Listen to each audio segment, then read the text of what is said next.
The Black Prince's ruby, a magnificent gemstone adorning the imperial state crown of England, boasts a rich and captivating history. This historical treasure, however, is not a ruby at all. It is in fact a large, uncut red spinel, a gemstone often mistaken for rubies in the past due to their similar color and brilliance. Despite not being a true ruby, the Black Prince's ruby remains a gem of immense value and historical significance.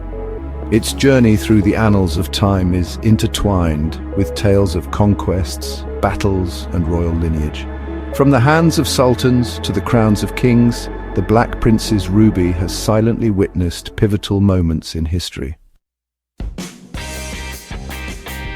The early history of the Black Prince's ruby is shrouded in some mystery, but it is believed to have originated in the mines of present-day Tajikistan or Afghanistan. What is certain is that the gem first appears in recorded history in the possession of Abu Sa'id, the Muslim Sultan of Granada in the mid-14th century. Sultan Abu Sa'id found himself facing a formidable enemy in Don Pedro the Cruel, the King of Castile. Don Pedro, known for his ruthlessness, waged war against the Sultan, eventually forcing him to flee his kingdom. Seeking refuge, Abu Sa'id entrusted his valuable gem to the care of Muhammad VI, the ruler of Granada. However, this act of trust proved to be a grave miscalculation. Muhammad VI, seeing an opportunity to curry favor with the powerful Don Pedro, betrayed Abu Sa'id and presented the red spinel to the Castilian king as a gift. Don Pedro, pleased with this gesture of allegiance, accepted the magnificent gem, unaware of the treachery that had brought it into his possession. The spinel remained in Don Pedro's possession for several years until the outbreak of a Castilian civil war. Don Pedro, facing defeat at the hands of his half-brother Henry of Trastamara, was forced to flee Castile and seek the aid of Edward, the Black Prince of Wales. The Black Prince, a renowned military commander, agreed to help Don Pedro reclaim his throne. In return for his support, Don Pedro gifted the Black Prince with the large red spinel, a token of his gratitude and a symbol of their alliance. Section 4. The spinel among rubies, a gem's journey through crowns. The Black Prince's ruby, now in the possession of Edward the Black Prince, began its journey into the heart of the British crown jewels. It is believed that the Black Prince wore the gem on his battle helmet during the Battle of Crécy in 1346, and it is documented that King Henry V wore it on his helmet at the Battle of Agincourt in 1415. The gem, now imbued with the aura of victory and valor, continued to grace the helmets of subsequent English monarchs, becoming a symbol of royal power and authority. From its position on battle helmets, the Black Prince's ruby transitioned to a place of honor on royal crowns. It was first set into a crown by King Henry VIII in the 16th century and has remained an integral part of British crown jewels ever since. Its prominent position in various crowns throughout history, including the Tudor state crown and the Stuart coronation crown, is a testament to its enduring significance in British royal tradition. Section 5. The Black Prince's legacy, more than just a jewel.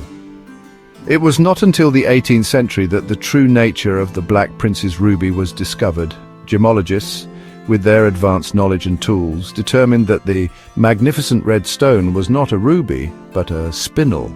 This revelation, however, did little to diminish the gem's value or historical significance. The Black Prince's ruby, regardless of its mineralogical classification, remains a priceless artifact, a tangible link to pivotal moments in British history. Today, the Black Prince's ruby, securely set in the imperial state crown, continues to captivate onlookers with its deep red hue and intriguing history. It serves as a reminder of the Black Prince's military prowess, the vagaries of fate, and the enduring legacy of a gem that has journeyed through centuries, witnessing the rise and fall of empires.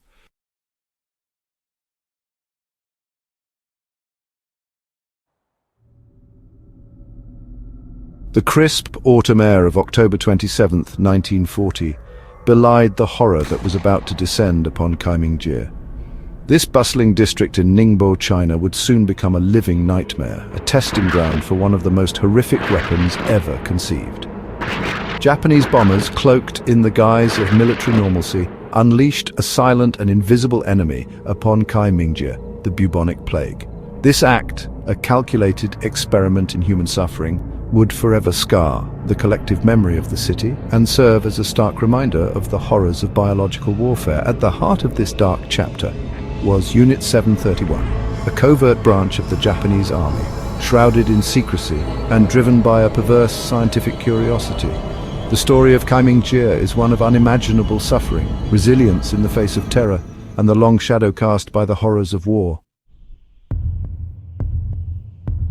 In the desolate plains of Manchuria, far from the watchful eyes of the world, lay a complex shrouded in secrecy, Unit 731. This was no ordinary military installation. It was a factory of death where human beings were reduced to mere experimental subjects, their lives deemed expendable in the pursuit of a gruesome arsenal. Established in 1932 under the guise of a water purification unit, Unit 731's true purpose was far more sinister: the development and testing of biological weapons. Led by the ruthless and ambitious Shiro Ishii, a brilliant yet morally bankrupt microbiologist, Unit 731 conducted a litany of horrific experiments on prisoners of war and civilians, primarily Chinese. Men, women, and even children were infected with deadly pathogens like anthrax, cholera, and the bubonic plague.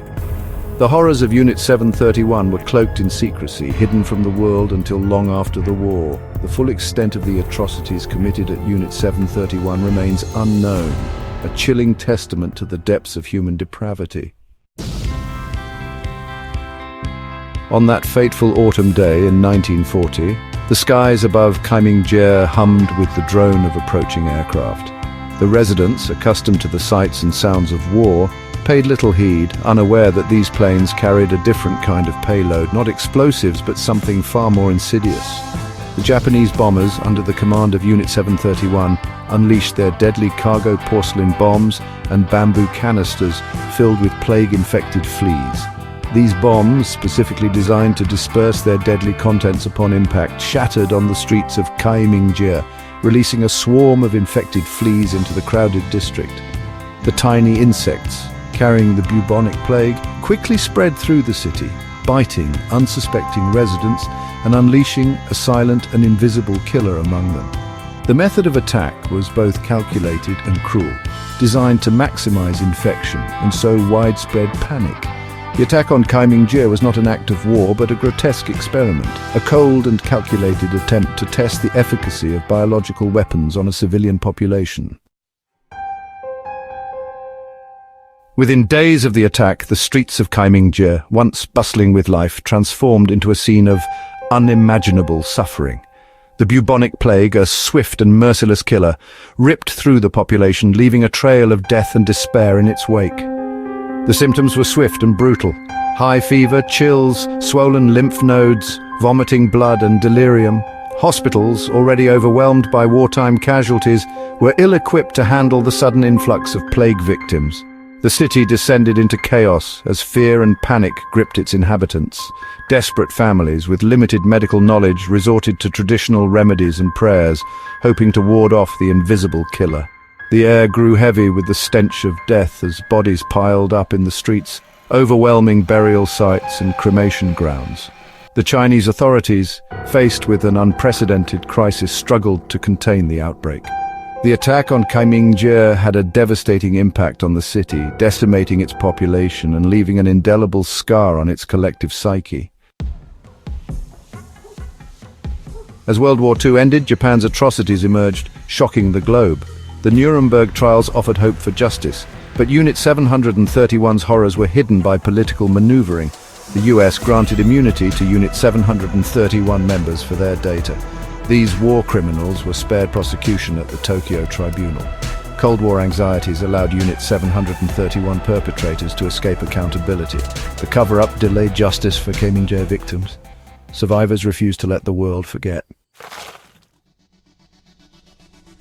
Despite the passage of time and the efforts to suppress the truth, the memory of the Kaimingjie germ attack endured, kept alive by the survivors, their families, and a growing movement for recognition and justice.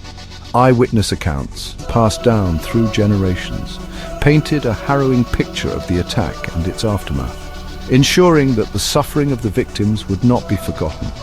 Efforts to document the attack and gather evidence of Unit 731's crimes intensified, with researchers, historians and activists working tirelessly to bring the truth to light.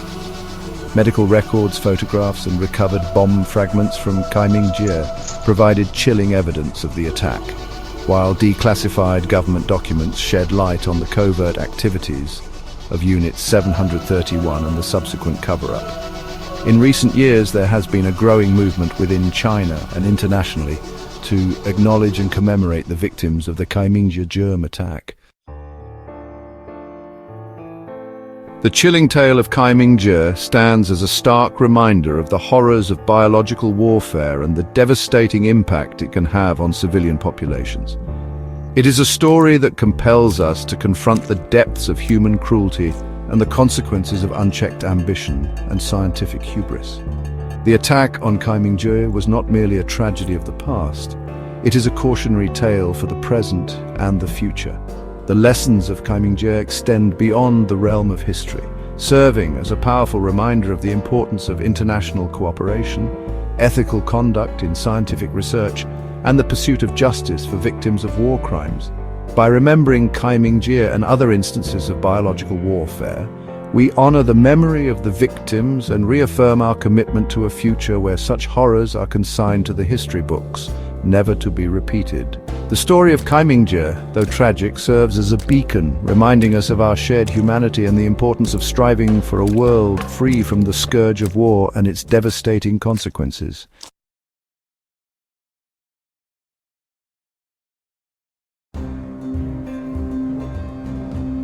Deep in the heart of Kentucky, nestled among the rolling hills and dense forests, lies a sinister artifact that whispers tales of tragedy and despair. This artifact, shrouded in mystery and fear, has been the subject of countless stories passed down through generations. It is known as the Conjured Chest, an unassuming wooden box that carries a dark and ominous history. This chest, with its intricate carvings and aged wood, is stained with the blood of innocents and fueled by an ancient curse that has claimed many lives. The dark stains on its surface are a chilling reminder of the malevolent force that resides within. While some dismiss it as mere folklore, a tale spun to scare children and entertain the curious, others believe it to be a portal to unimaginable evil, a gateway to a realm where darkness reigns supreme. They say the chest is bound to a malevolent entity, a dark spirit that is hungry for souls and relentless in its pursuit of vengeance. This entity, shrouded in shadow and malice, seeks to spread its curse far and wide, leaving a trail of suffering in its wake.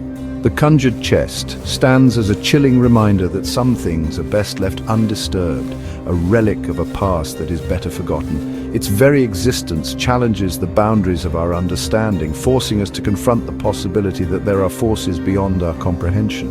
The chest blurs the line between myth and reality, making us question what we know about the world and the unseen forces that may influence it.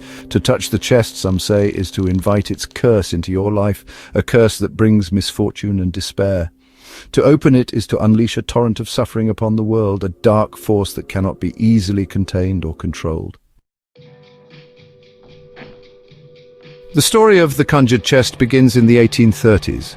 A time when America was still young and its lands were vast and untamed. In the untamed wilderness of early Kentucky, where dense forests stretched as far as the eye could see and the air was thick with the promise of new beginnings, a prosperous landowner named Jacob Cooley found himself at odds with one of his slaves, a powerful man named Remus. Cooley, a man of considerable wealth and influence, was known for his harsh and often brutal treatment of those he considered beneath him. Cooley, known for his cruelty, had subjected Remus to unspeakable treatment. The tension between them grew with each passing day, as Cooley's demands became more unreasonable and his punishments more severe. Remus, desperate to escape Cooley's tyranny, sought the help of a conjure woman. This woman was rumored to have powers that could alter the very fabric of reality, a last hope for those with nowhere else to turn. She was said to possess ancient knowledge capable of bending the forces of nature to her will. Her reputation as a powerful conjurer had spread far and wide, and many believed she could summon spirits and cast potent spells. The conjure woman listened intently to Remus's pleas, her eyes burning with an otherworldly fire. She understood the depth of his suffering and the desperation that drove him to seek her out. She agreed to help him, but warned of a terrible price. The magic she wielded was not to be taken lightly, and the consequences of her actions would be far-reaching and irreversible. She would bind a spirit to a chest, a spirit that would forever haunt Koh-i and his descendants. This chest would become a vessel of vengeance, a constant reminder of the suffering inflicted by Koh-i. Remus, blinded by the promise of freedom, agreed to the Conjure Woman's terms. The curse was cast, setting in motion a chain of events that would echo through the generations, leaving a legacy of fear and mystery.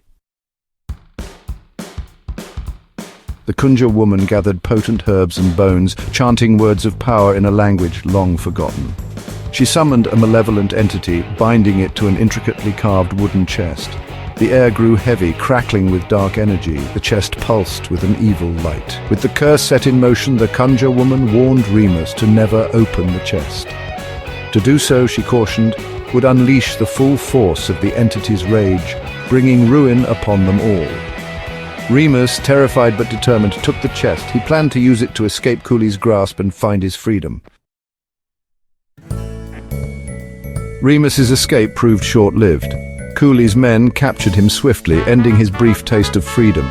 The chest, however, vanished without a trace, leaving everyone puzzled and anxious about its whereabouts. It resurfaced years later in the possession of Koh-i's wife, who had no idea of its dark history. Soon after, tragedy struck their household, casting a shadow over their lives. Koh-i's wife died under mysterious circumstances, leaving the family in mourning. Her sudden death raised many questions, but no answers were found. The chest then passed to Koh-i's daughter, who cherished it as a family heirloom, unaware of the curse it carried. She too met an untimely end, her life cut short by inexplicable events. The family was devastated, and whispers of a curse began to circulate. A pattern of death and misfortune began to follow the chest, claiming the lives of anyone who possessed it. The once treasured item became a symbol of dread. Some say the chest whispered to its owners, tempting them to open it and unleash its dark secrets. The eerie whispers drove some to madness. Others claimed to have seen shadowy figures lurking near it, their eyes glowing with malice as if guarding the chest's sinister contents. Each death fueled the legend, adding to the chest's dark reputation. Stories of its curse spread far and wide, instilling fear in all who heard them. The Conjured Chest became a terrifying symbol of insatiable vengeance, a cursed object that brought doom to all who dared to possess it. Its legend endures to this day.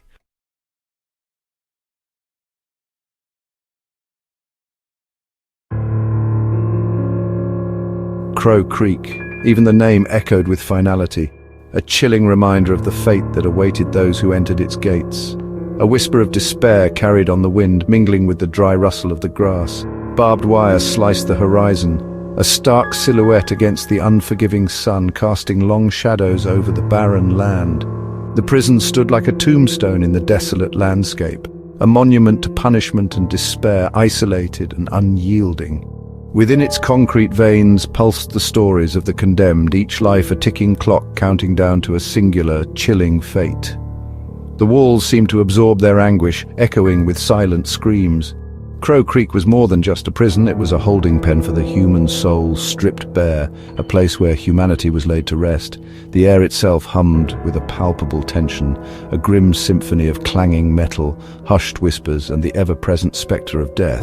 Every sound was a reminder of the inescapable reality. Here, hope seemed a distant memory, a flicker of light quickly extinguished by the crushing weight of judgment. Despair was the only constant. Every inch of Crow Creek exuded an oppressive atmosphere, from the cold, sterile cells to the watchful eyes of the guards. The very air seemed heavy with sorrow. The world outside, with its vibrant colors and boundless possibilities, felt like a forgotten dream, a stark contrast to the grey monotony within. Here, only the stark reality of their crimes and the inevitability of their fate remained, a constant reminder of their past actions. The weight of their collective sins seemed to seep into the very walls, a constant reminder of the darkness that resided within both the prison and the hearts of its inhabitants. The walls bore silent witness to their suffering. Crow Creek was a place where hope went to die, a stark reminder of the consequences of human fallibility. It stood as a testament to the fragility of the human spirit. Thomas Walker arrived on a day choked with the oppressive heat of a late summer sun. The air was thick, almost suffocating, as if the very atmosphere conspired to make his arrival even more unbearable. His eyes, hollowed by guilt and remorse, met the cold steel bars of Crow Creek with a sense of grim acceptance.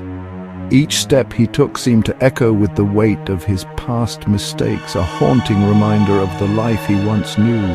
His crime, a mistake etched in blood and fueled by desperation, had stolen his future and condemned him to this purgatory. The night of his transgression played over and over in his mind, a relentless loop of regret and sorrow. Memories of that fateful night haunted him, a cruel film reel replaying in his mind. Each scene more vivid than the last, each moment a dagger to his conscience. The desperate act, the life brutally extinguished, and the chilling realization of his actions had shattered his world. He could still hear the echoes of that night, the cries, the silence that followed. Now he was nothing more than a number in a system designed to punish, his humanity slowly eroding with each passing day. The routine of prison life was a constant reminder of his fall from grace. Crow Creek offered no solace, no escape from the crushing weight of his guilt. The walls seemed to close in on him, the yard a barren wasteland of lost souls. The other inmates, hardened by their own transgressions, saw in him a reflection of their own mortality. They were a mirror to his own despair, a grim fraternity of the damned. Their hardened gazes and hushed whispers served as a constant reminder of the life he'd left behind and the fate that awaited him. Each look, each whisper, was a nail in the coffin of his former self. The guards, desensitized by the parade of the condemned, treated him with a detached professionalism that bordered on indifference. To them, he was just another face in the endless sea of regret and lost hope. He was just another soul to process, another name on a long list of the forgotten. In the end, Thomas Walker was a man lost to the system, a ghost in the machinery of justice. Days bled into weeks, each one an excruciating exercise in endurance, a relentless march of time that seemed to have no end. The silence of solitary confinement was broken only by the clanging bars and the muffled sobs of the condemned, a haunting symphony of despair. Time, once a steady river, now moved with glacial slowness, stretching each moment into an eternity, each tick of the clock a reminder of his endless suffering. Sleep offered little respite, his dreams plagued by fragmented memories and the faces of those he'd hurt, their eyes filled with accusation and sorrow. The weight of his sin pressed down on him, threatening to crush him beneath its immense burden, a constant reminder of his past transgressions. Hope, once a flickering candle in the darkness, now seemed like a distant star, its light swallowed by the vast expanse of his despair, leaving him in a void of hopelessness. He clung to the routine, the mundane rituals of prison life, a fragile shield against the encroaching madness, a thin thread of sanity in an otherwise chaotic existence. The meager meals, the brief exercise periods, the silent nods exchanged with fellow inmates. These small acts of normalcy offered a semblance of order in a world turned upside down, a fleeting sense of community. But it was the silence that tormented him the most, an oppressive force that seemed to amplify his inner turmoil. The absence of human touch, of genuine connection, left a gaping hole in his soul, a void that no amount of routine could fill. He craved forgiveness, redemption, a chance to atone for his sins, but such desires seemed like distant dreams within the cold, unyielding walls of his prison. But within the unforgiving walls of Crow Creek, such possibilities seemed as distant as the stars, a faint glimmer of hope in an otherwise dark and desolate world.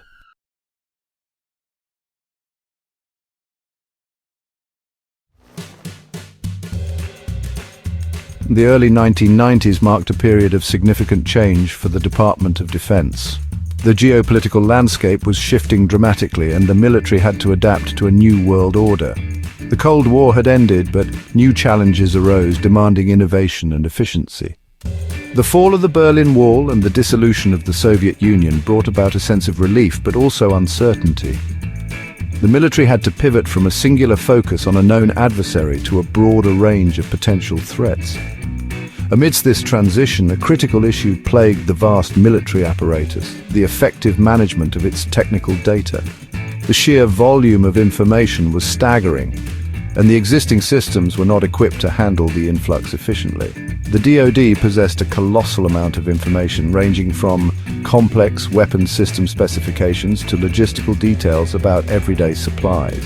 This data was essential for maintaining operational readiness and ensuring that the military could respond swiftly to any situation. This data was scattered across various locations, formats, and systems, making it a Herculean task to track, access, and utilize effectively. Different branches of the military had their own methods of data storage, leading to inconsistencies and inefficiencies. The Pentagon was drowning in a sea of its own information, desperately needing a life raft to navigate the turbulent waters of data management. The challenge was not just about storing data, but also about making it accessible and actionable for decision makers at all levels. This wasn't just about misplaced files or bureaucratic inefficiency, it was a matter of national security and operational effectiveness. The chaos in documentation could lead to delays, miscommunications, and even critical failures in the field. Technical data formed the backbone of the American military's operational capacity.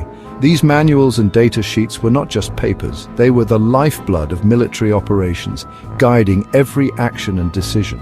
Accurate and accessible information was crucial for everything from maintaining sophisticated weapons systems like the F-16 fighter jet to ensuring the timely delivery of boots to soldiers in the field. Every piece of data had to be precise and readily available to avoid any operational hiccups. Without it, readiness would suffer, maintenance costs would skyrocket, and most importantly, lives could be put at risk. The efficiency of military operations depended heavily on the seamless flow of information, from the command center to the battlefield. Every technical drawing, every specification document, every logistical spreadsheet played a vital role in ensuring the military's ability to fulfill its missions. These documents were the unsung heroes, enabling the military to operate smoothly and effectively, ensuring that every mission could be executed with precision and confidence. The consequences of this data disarray were significant. Duplication of effort was rampant, as different departments often unknowingly recreated data that already existed elsewhere. This not only wasted taxpayer dollars, but also led to inconsistencies and errors, potentially jeopardizing the safety and effectiveness of military operations. The lack of standardized formats and centralized repositories made it incredibly difficult to share information seamlessly between different branches of the military or even within different units of the same branch. Recognizing the gravity of the situation, the Government Accountability Office, the watchdog agency of Congress, launched an investigation. This investigation was aimed at uncovering the root causes of the Department of Defense's data management issues, which had been plaguing the department for years. The GAO's mission was to provide a thorough and unbiased analysis of the current state of data management within the DoD. The GAO's report, titled Technical Data Management Problems Persist. Despite recent initiatives, NSIAD 94-266 delivered a stark assessment of the DoD's data management practices. The report highlighted numerous deficiencies and pointed out that, despite recent initiatives, significant problems persisted. The report revealed a department struggling to keep pace with the digital revolution. Antiquated systems, some of which were decades old, were still in use, making it difficult for the DoD to efficiently manage and utilize its data. These outdated systems were not only slow but also incompatible with modern technology, creating significant barriers to effective data management. A lack of clear ownership and accountability for data, which led to confusion and inefficiencies. Without designated individuals or teams responsible for specific data sets, it was nearly impossible to ensure data accuracy and integrity. This lack of accountability also made it difficult to implement and enforce data management policies, and inadequate security measures left the DoD vulnerable to inefficiencies and potential breaches. The report highlighted several instances where sensitive data was at risk due to poor security protocols. These vulnerabilities not only threatened the integrity of the data but also posed significant risks to national security. The report's findings served as a wake-up call, highlighting the urgent need for comprehensive reform. It emphasized that without immediate and decisive action, the DoD would continue to face significant challenges in managing its data effectively. The GAO called for a complete overhaul of the DoD's data management practices, including the adoption of modern technology, the establishment of clear data ownership, and the implementation of robust security measures.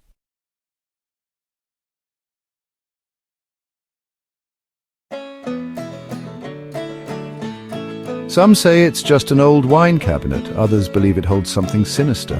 The Dybbuk Box is more than just a vintage item, it's a portal to the unknown. This unassuming box has sparked countless stories, fueled by fear and fascination, but what's the truth behind the legend? Let's explore the mystery of the Dybbuk Box. Is it really haunted by a trapped spirit, or is it all a clever hoax? We'll delve into the history, the stories, and the evidence surrounding this eerie artifact. Join me as we journey into the heart of a mystery that continues to captivate the world. The Dybbuk Box gets its name from a terrifying figure in Jewish mythology, the Dybbuk. Imagine a lost soul, unable to find peace. It wanders searching for a vessel, a living person to possess. This entity, the Dybbuk, is driven by unfinished business or a thirst for revenge. The Dybbuk's presence is unwelcome, a violation of the natural order. It disrupts lives, bringing misfortune and despair. The thought of a Dybbuk trapped and enraged within a simple box is a chilling concept that has haunted imaginations for centuries. The Dybbuk Box first gained notoriety in 2001. Kevin Mannis, an antique dealer, listed a strange item on eBay, a vintage wine cabinet. What set this listing apart was its story. Mannis claimed the box was haunted, possessed by a Dybbuk. According to Mannis, the box belonged to a Holocaust survivor. She used it to contain the Dybbuk, a malevolent spirit she accidentally summoned. Mannis's eBay listing detailed strange occurrences, nightmares, illnesses, and a pervasive sense of dread. He even included a warning, urging potential buyers to proceed with caution. Despite the warnings, the Dybbuk Box found a buyer. The new owner, a museum curator, claimed to experience similar phenomena: flickering lights, foul odors, and even physical ailments. He eventually passed the box on, unable to handle the unsettling events. The box changed hands several times, each owner reporting similar paranormal experiences. Jason Haxton, a Missouri Medical Museum director, became the box's most well-known owner. He documented his experiences in a book, further solidifying the Dybbuk Box's notoriety. Section 5. Unexplained Phenomena, the Box's Dark Aura. The alleged paranormal activity surrounding the Dybbuk Box is varied and unsettling. Owners have reported strange smells, often described as cat urine or jasmine. Electrical malfunctions, flickering lights, and sudden temperature drops are common occurrences. Some have reported experiencing vivid nightmares, feelings of being watched, and even physical ailments like rashes and nosebleeds. The consistency of these reports across different owners adds to the intrigue and fuels the belief in the box's supernatural nature. Section 6. Media Frenzy. From eBay to the big screen. The Dybbuk Box story, fueled by personal accounts and online discussions, captured the public's imagination. It became a viral sensation, attracting media attention from news outlets and paranormal investigators. The story even caught the eye of Hollywood. In 2012, the film The Possession, loosely based on the Dybbuk Box legend, hit theaters, further solidifying the box's place in pop culture. Today, the Dybbuk Box remains a subject of fascination, a chilling tale whispered around campfires and debated in online forums. Section 7. Fact or Fiction, Unraveling the Truth. Despite the chilling stories and media hype, skepticism surrounding the Dybbuk Box abounds. Critics point to the lack of concrete evidence and the possibility of psychological suggestion playing a role in the reported experiences. Some argue that the original eBay listing, with its dramatic storytelling, was a clever marketing ploy. Others suggest that subsequent owners, influenced by the box's reputation, may have experienced what they expected to experience. Section 8. Enduring intrigue, why we're drawn to the mysterious. The Dybbuk Box, regardless of its authenticity, taps into our primal fears and fascination with the unknown. It represents the tangible manifestation of unseen forces, a portal to a realm beyond our understanding. The legend's enduring appeal lies in its ability to make us question our reality, to consider the possibility of a world where ancient curses and restless spirits exist. The Dybbuk Box reminds us that some mysteries may never be fully explained. Section 9. A legacy of fear beliefs shape our reality. The Dybbuk Box stands as a testament to the power of belief. Whether a genuine haunted object or a cleverly crafted hoax, its impact is undeniable. It forces us to confront our own beliefs about the supernatural, to question what we perceive as real. Ultimately, the story of the Dybbuk Box is a reminder that our beliefs shape our reality. The line between fact and fiction blurs when we're faced with the unexplained, and sometimes the most terrifying stories are the ones we tell ourselves.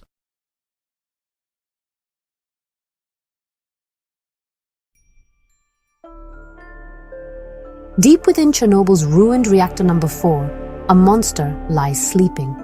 Not of flesh and blood, but something far more terrifying, the elephant's foot. A fused mass of radioactive material, it sent chills through even the bravest scientists. Robots failed, so volunteers risked their lives to see it. The elephant's foot remains a chilling icon of the Chernobyl disaster. On April 26, 1986, the world watched in horror as reactor number 4 at the Chernobyl nuclear power plant exploded. A flawed reactor design, coupled with a series of human errors during a safety test, led to a catastrophic chain reaction. The reactor core, the heart of the beast, overheated, melting the nuclear fuel rods and their zirconium cladding. This molten mixture, a radioactive cocktail known as corium, burned through the reactor vessel's floor. Like some hellish lava, it flowed into the reactor basement, melting through concrete and steel as if they were butter. As the corium cooled, it solidified into the monstrous form we now know as the elephant's foot. The Chernobyl disaster was a stark reminder of the destructive power of nuclear energy. It was a wake-up call to the world, a stark lesson in the importance of nuclear safety and the devastating consequences of human error. The elephant's foot, a chilling byproduct of this catastrophe, stands as a monument to this tragic event. The elephant's foot is no ordinary rock. It's a heterogeneous mixture of melted reactor core materials, primarily uranium dioxide, the nuclear fuel, and zirconium from the fuel rods. This mixture, known as corium, also contains a deadly cocktail of fission products, which are highly radioactive elements created during the nuclear fission process. The elephant's foot's appearance is as unsettling as its composition. Its surface is wrinkled and cracked, resembling the rough hide of an elephant, hence its name. This texture is a result of the uneven cooling and solidification of the corium. The foot glows with an eerie heat, a product of its intense radioactivity. This heat, even years after the disaster, was strong enough to melt nearby objects. The elephant's foot, a grotesque testament to the power of the atom, continues to fascinate and terrify scientists and the public alike. Its very existence is a sobering reminder of the potential dangers of nuclear energy. The elephant's foot is not just an object of morbid curiosity, it is a lethal hazard. The radiation it emits is incredibly intense, capable of delivering a fatal dose in a matter of minutes. In the immediate aftermath of the disaster, the elephant's foot emitted an estimated 10,000 roentgens per hour, enough to kill a human being in less than 2 minutes. Even brief exposures to the elephant's foot's radiation had devastating effects. Many of the Chernobyl liquidators, the brave souls who risked their lives to contain the disaster, suffered from acute radiation sickness after encountering the foot. Their stories are a testament to the unseen dangers of radiation, a silent killer that leaves no visible wounds but can wreak havoc on the human body. The symptoms of radiation sickness are as varied as they are horrifying: nausea, vomiting, hair loss, internal bleeding, and ultimately, death. The elephant's foot, with its invisible shroud of death, served as a grim reminder of the unseen forces unleashed by the Chernobyl disaster.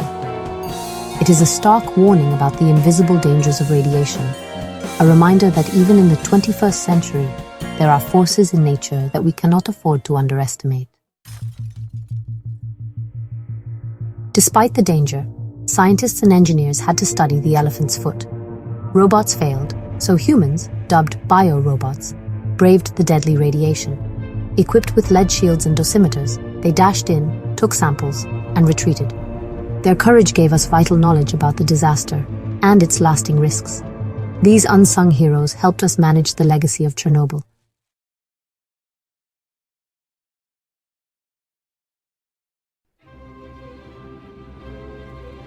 The year was 279 BC.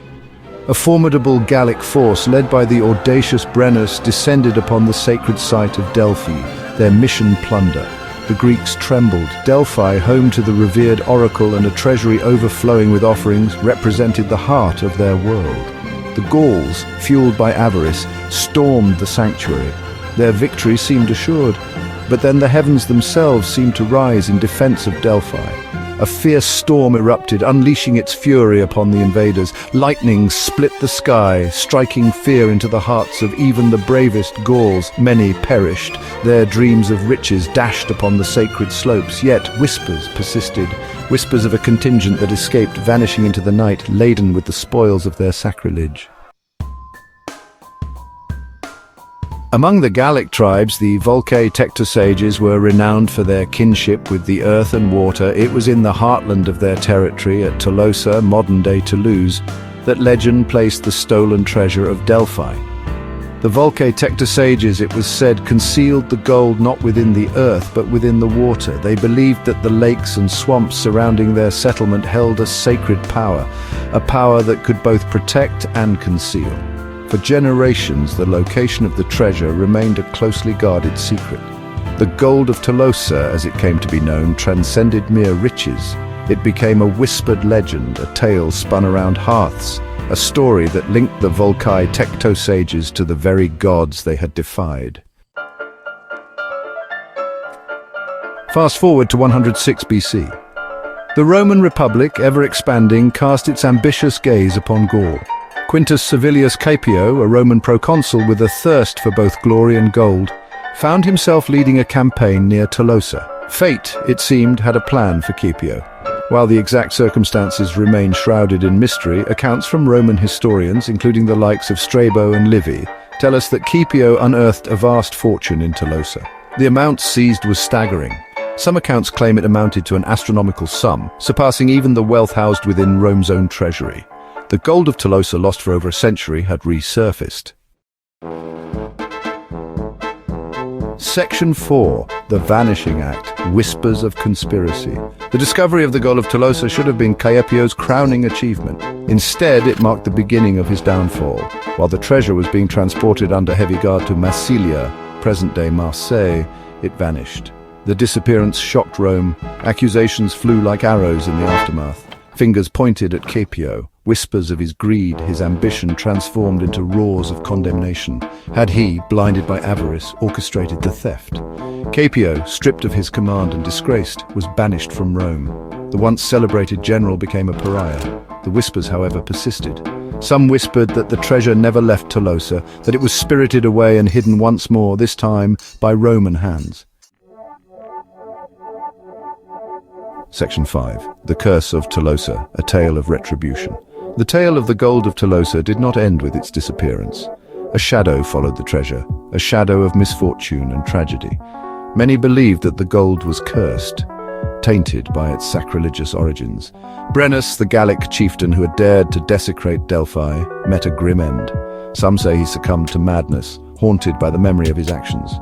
Caepio, consumed by the scandal of the missing gold, died a broken man in exile. Even generations later, the curse seemed to linger. Marcus Junius Brutus, a descendant of Caepio, would handle the cursed gold, using it to fund his armies. His fate, sealed on the blood-soaked field of Philippi, seemed to confirm the chilling reach of the curse. The gold of Tolosa, it seemed, claimed its due in blood and despair.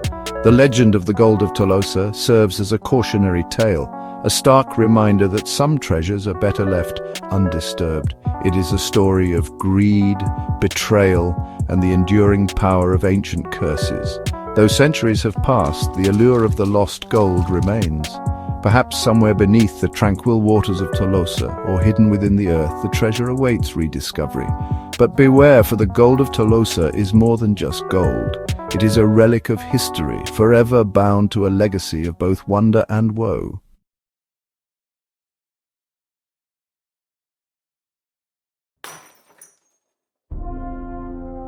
The Koh-i-Noor Diamond is one of the most famous and controversial jewels in the world. Its story is a tapestry woven with threads of intrigue, power, and mystery, captivating the imaginations of people across generations. Its name means Mountain of Light in Persian, a name that evokes its legendary status and the awe it inspires. This name hints at its dazzling brilliance and impressive size. The Koh-i-Noor is not just a diamond, it is a symbol of opulence and grandeur, a gem that has been coveted by many. The diamond's origins are shrouded in mystery and legend. Some believe it was discovered in the ancient mines of India, while others think it was a divine gift bestowed upon humanity by the gods themselves. Some stories say it was mined in India thousands of years ago, in a time when the subcontinent was a land of immense wealth and splendor. Others claim it was a gift from the gods, a celestial stone that fell to earth, bringing with it both fortune and misfortune. Regardless of its true beginnings, the Koh-i-Noor has witnessed centuries of history. It has been a silent observer to the rise and fall of empires, the ebb and flow of power, and the ever-changing tides of human ambition. It has passed through the hands of emperors, conquerors, and queens. Each new owner added their own chapter to the diamond's storied past, further enhancing its mystique and allure. Each owner added to the diamond's mystique and bloody history. The Koh-i-Noor has been at the center of many conflicts, its possession often marking the victor in battles and the spoils of war. The Koh-i-Noor's journey is a captivating tale of power, greed, and the allure of extraordinary wealth. It is a story that reflects the very essence of human nature, with all its virtues and vices. The diamond's journey takes us from the ancient mines of India to the heart of the Mughal Empire. It was a prized possession of the Mughal emperors, who adorned their thrones and crowns with this magnificent gem. It then travels to Persia and finally to its current home in the Tower of London. Each transition marks a significant moment in history, reflecting the shifting dynamics of power and influence. Along the way, we encounter tales of love, betrayal, and war, all intertwined with the fate of this single precious stone. The Koh-i-Noor has been a witness to human drama in its most intense forms. The Koh-i-Noor's story is not just about a diamond, it's about the empires it witnessed and the people who fought to possess it. It is a testament to the enduring allure of beauty and the lengths to which people will go to claim it. The early history of the Koh-i-Noor is a mix of fact and fiction, shrouded in the mists of time and legend. It is difficult to separate truth from legend, as the diamond's origins are steeped in myth and folklore. One popular story links the diamond to the Kakatiya dynasty in 13th century India, a time of great cultural and architectural achievements. They supposedly possessed the diamond before it fell into the hands of the Delhi Sultanate, a powerful Muslim dynasty that left a lasting impact on the Indian subcontinent. The Sultanate, a Muslim dynasty, ruled over much of India from the 13th to the 16th centuries, bringing with them new cultural and architectural influences. The Koh-i-Noor eventually came into the possession of the Mughal emperors, who were known for their opulence and grandeur. The Mughals were a powerful dynasty who ruled over a large portion of India, leaving behind a legacy of magnificent architecture and cultural richness. They were known for their wealth, splendor, and patronage of the arts, which flourished under their reign.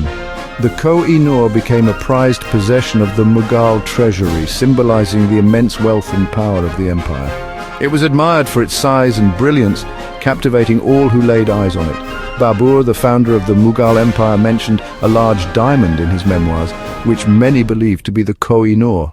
This diamond is thought to be the Koh-i-Noor, a gem that has fascinated and intrigued people for centuries. His grandson, Akbar the Great, expanded the Mughal Empire and further solidified its wealth and power, ensuring the diamond's place in history. The diamond was passed down through generations of Mughal emperors, each adding to its storied legacy. However, the precise details of its journey during this period remain unclear, adding to the mystique and allure of the Koh-i-Noor. It is likely that the diamond changed hands several times during battles and conquests, each transfer adding a new chapter to its complex history. The lack of clear records from this era adds to the mystery surrounding the Koh-i-Noor's early history, making it a subject of endless fascination and speculation. One of the most famous stories associated with the Koh-i-Noor is its incorporation into the Peacock Throne.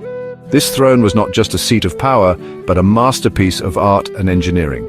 The Peacock Throne was commissioned by the Mughal Emperor Shah Jahan in the 17th century. Shah Jahan, a ruler known for his love of beauty and grandeur, envisioned a throne that would reflect the glory of his empire. Shah Jahan is best known for building the Taj Mahal, a symbol of eternal love and one of the most beautiful structures in the world. The throne was a breathtaking display of Mughal opulence and craftsmanship. It was a marvel of its time, showcasing the incredible skills of the artisans who worked on it. It was adorned with countless precious stones, including the Koh-i-Noor. The throne glittered with diamonds, rubies, emeralds and pearls, each carefully selected and placed to create a dazzling effect. The throne's name came from its design. It was named the Peacock Throne because of its intricate design that featured two peacock tails. It featured two peacock tails that spread out behind the emperor's seat. These tails were not just decorative but symbolic, representing the majesty and splendor of the Mughal Empire. These tails were covered in diamonds, rubies, emeralds and pearls. The sheer number of jewels used in the throne was staggering, making it one of the most opulent thrones ever created. The Koh-i-Noor, with its dazzling brilliance, is said to have been placed prominently atop the throne, symbolizing the emperor's power and wealth. This placement was not just for show, it was a statement of the immense power and resources of the Mughal Empire. A legend arose that the Koh-i-Noor carried a curse. This curse was said to bring misfortune to any man who possessed the diamond. The curse stated that the diamond would bring bad luck to any man who possessed it. This belief added a layer of mystery and fear to the already legendary diamond. Only women or a god could own the diamond without consequence. This part of the legend made the diamond even more intriguing and sought after. This curse added to the diamond's mystique and fueled its bloody history. Over the centuries, the Koh-i-Noor changed hands many times, often through violence and betrayal. Many of the men who possessed the Koh-i-Noor did meet with misfortune. Their stories are filled with tales of downfall and tragedy, further cementing the diamond's reputation as cursed. However, it's difficult to say whether this was due to the curse or simply the turbulent times in which they lived. The history of the Koh-i-Noor is intertwined with the history of the regions it passed through, each marked by its own conflicts and upheavals. The Peacock Throne, with the Koh-i-Noor as its centerpiece, became a symbol of Mughal power and grandeur. It was a testament to the empire's wealth, artistic achievements, and the emperor's vision. It represented the empire's vast wealth and artistic achievements. The throne was not just a seat, but a symbol of the empire's glory and the emperor's divine right to rule. However, the throne's splendor also attracted envy and greed, making it a target for invaders. Over time, the Peacock Throne was lost to history, but its legend, along with the curse of the Koh-i-Noor, continues to captivate imaginations to this day.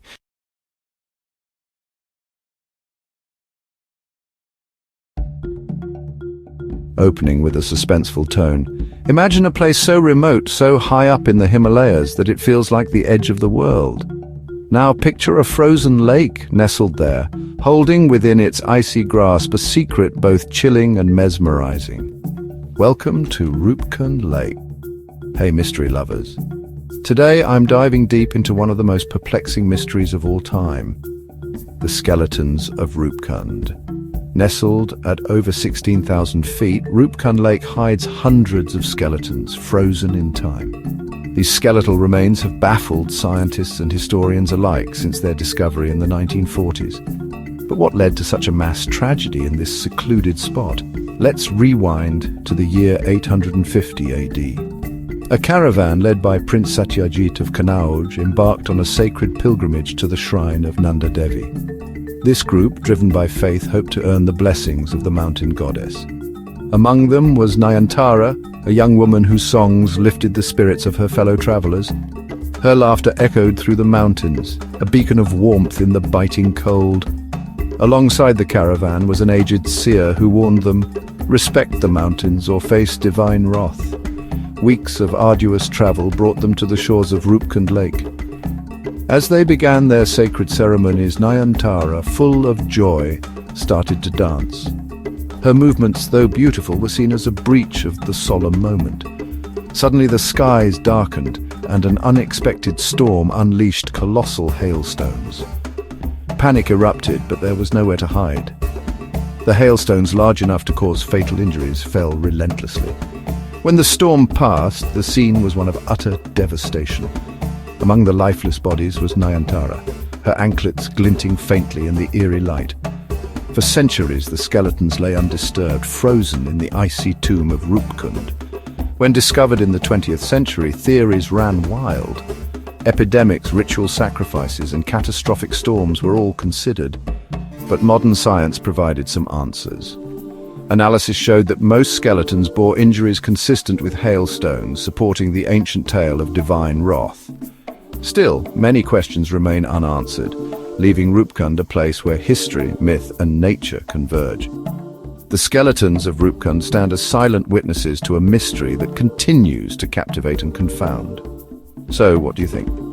Was it divine intervention, a natural disaster, or something else entirely?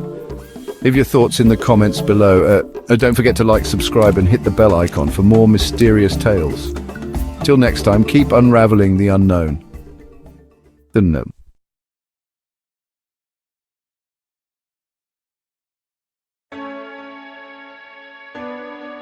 Imagine a land before time, a place where the first light of dawn kissed the untouched wilderness and the air was filled with the scent of ancient trees, a land where the wind whispered secrets through valleys painted in hues of amethyst and gold. The colours of the landscape shifted with the seasons, creating a living tapestry that told the story of the ages. This was Halmiros, a realm where existence pulsed in sync with the rhythm of the cosmos. Rivers flowed like veins through the land, and mountains stood as ancient sentinels, watching over the harmony of life. The people of Halmiros, with skin like polished obsidian and eyes like molten silver, lived in harmony with their world. They were attuned to the whispers of the wind and the songs of the earth, understanding the delicate balance of their environment. They understood the language of the rivers and danced beneath the shimmering aurora of their twin moons. Their celebrations were a tribute to the celestial bodies that guided their lives, and their dances were a form of communication with the universe. Life was a symphony, and the conductor of this grand orchestra was the Great Bell of Dearmaghezali. Its resonant tones echoed through the valleys and mountains, uniting the people in a shared rhythm that celebrated the harmony of their existence. High above the plains of Halmiros, where the winds whispered ancient secrets and the land stretched endlessly beneath a canvas of vibrant hues, dwelling in cities that scraped the clouds, lived the Skykeepers. These towering structures, marvels of engineering and ambition, were home to beings of great wisdom and foresight. These beings, wreathed in starlight and wisdom, foresaw a time when darkness would threaten to consume their beloved Halmiros. They gathered under the shimmering night sky. Their minds united in purpose and resolve. To protect their world, they ventured into the cosmos. Their journey took them through uncharted territories, past swirling galaxies and ancient celestial bodies, each step a testament to their courage and determination. They sought a power that could repel the shadows, a beacon in the darkest night. Their quest was fraught with peril, but their hearts burned with the hope of salvation. Their quest led them to the heart of a dying star. Here, amidst the chaos and beauty of a supernova, they found the raw energy they needed. It was there in the crucible of celestial fire that they forged the Great Bell of Dearmaghezali. This artifact, born from the very essence of a star, would become the key to their world's survival, a symbol of their unyielding spirit and ingenuity. The Great Bell was more than just a marvel of celestial craftsmanship. It stood as a testament to the ingenuity and spiritual depth of the people of Halmiros, who believed that the bell was a gift from the stars themselves. It was a conduit of cosmic energy, its very existence intertwined with the fate of Halmyros. The bell's chime was said to align the planets and stars, creating a symphony that resonated through the very fabric of the universe. Once every century, the bell would toll, its sound a resonating wave of pure harmony, washing over the land and reaffirming the balance between light and shadow. This event was eagerly anticipated, as it was believed to bring prosperity and peace to the land. The toll was a celebration of life, a reminder of the interconnectedness of all things, and a ward against the encroaching darkness. People from all walks of life would gather, their hearts united in a shared reverence for the ancient tradition. Generations lived and passed, their lives measured by the sacred intervals of the bell's song. Each toll marked the passage of time, a reminder of the enduring legacy of their ancestors and the timeless bond that connected them to the cosmos. Then came a time when the century mark passed, yet the bell remained silent, echoing through the ages. The people of Halmyros trembled in fear. The once vibrant colours of their land began to fade, and a disquieting stillness settled in the air, suffocating all hope. From the deepest, darkest recesses of the world, creatures of shadow, the Hollow Kings, emerged with malevolent intent. Their hearts, devoid of light and warmth, craved only to quench the lifeblood of Halmyros, feeding on its despair. They spread like a plague across the land, leaving despair and destruction in their wake, consuming everything in sight.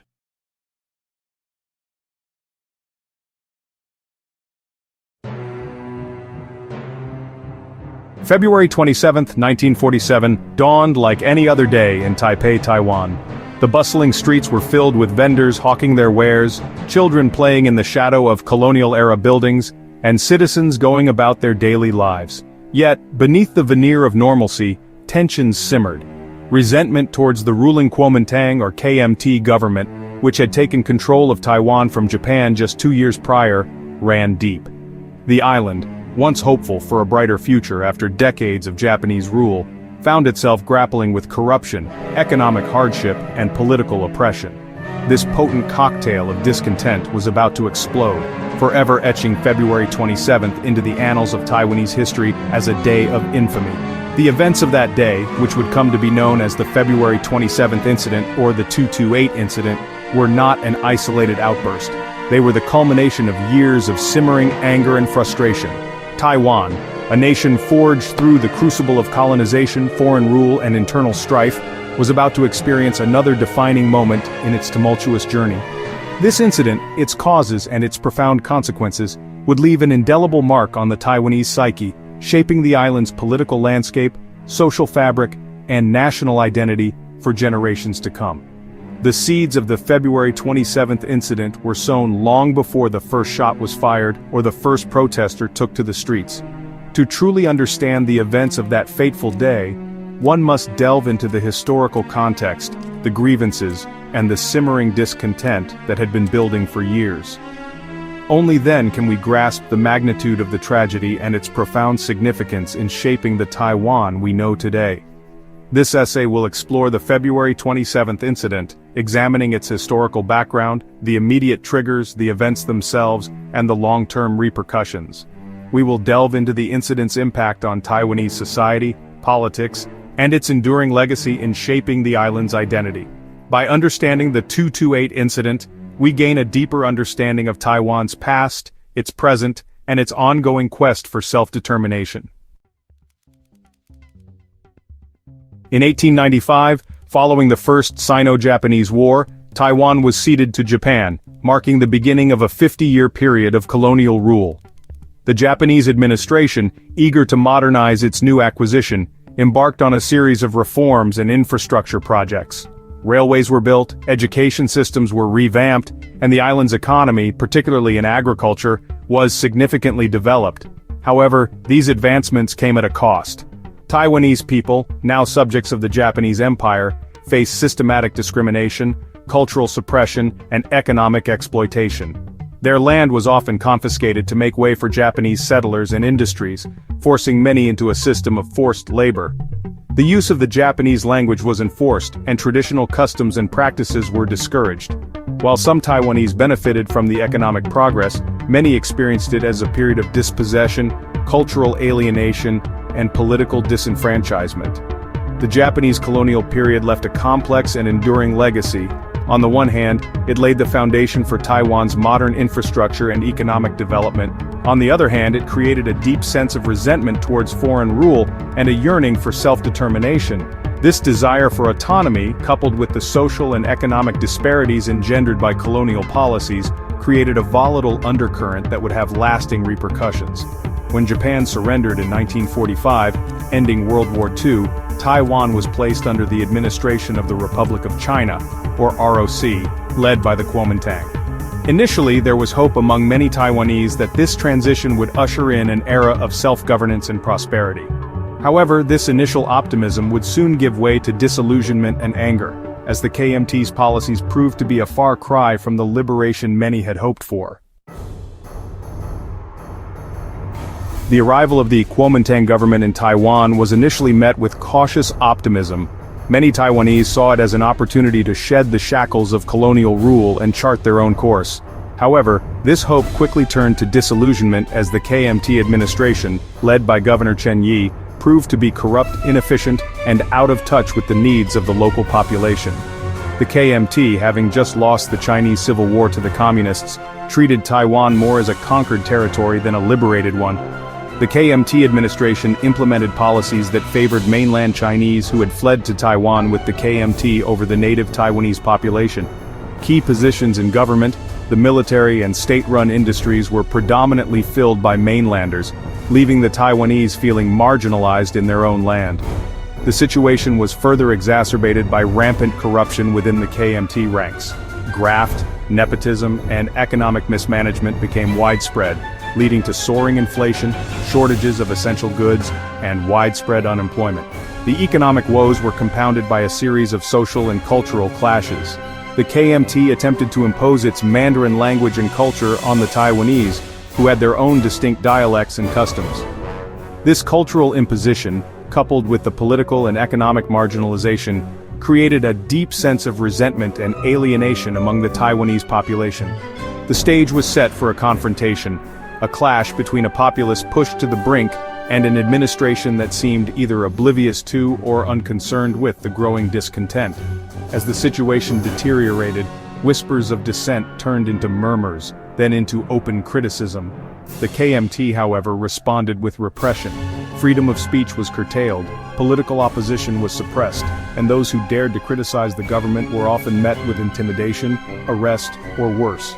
The KMT's heavy-handed tactics only served to further inflame tensions, pushing the island closer to the precipice of widespread unrest. Section 4. The spark that ignited the island. A smoldering resentment erupts. On the afternoon of February 27, 1947, in a seemingly minor incident, agents of the Tobacco Monopoly Bureau confronted a 40-year-old widow named Lin Jiangmai. Her crime? Selling untaxed cigarettes on the streets of Taipei to support her family. As the agents attempted to confiscate her meager wares, a crowd gathered, protesting the authorities' heavy-handedness.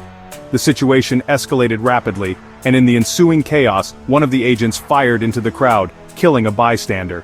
News of the shooting spread like wildfire through Taipei, and then across the island. The incident, though seemingly insignificant in isolation, became the catalyst that ignited the long-simmering resentment against the KMT government. The pent-up anger and frustration of the Taiwanese people, fueled by years of political oppression, economic hardship, and social injustice, finally boiled over. What began as a local protest over a petty infraction quickly transformed into a full-blown island-wide uprising. Students, intellectuals, workers, farmers, people from all walks of life took to the streets, demanding justice for the slain bystander and an end to the KMT's oppressive rule. The protests were not merely about cigarettes or even the shooting itself. They were a manifestation of a much deeper discontent, a cry for freedom, dignity, and self-determination. The February 27th incident, sparked by a seemingly trivial event, had become a watershed moment in Taiwanese history, a spontaneous uprising against an oppressive regime that had for too long ignored the plight of its people. The KMT administration, caught off guard by the scale and intensity of the uprising, initially appeared willing to negotiate. Governor Chen Yi promised reforms and dialogue, hoping to quell the unrest. However, this conciliatory facade would soon crumble, revealing the KMT's true nature and setting in motion a chain of events that would plunge Taiwan into an abyss of violence and terror.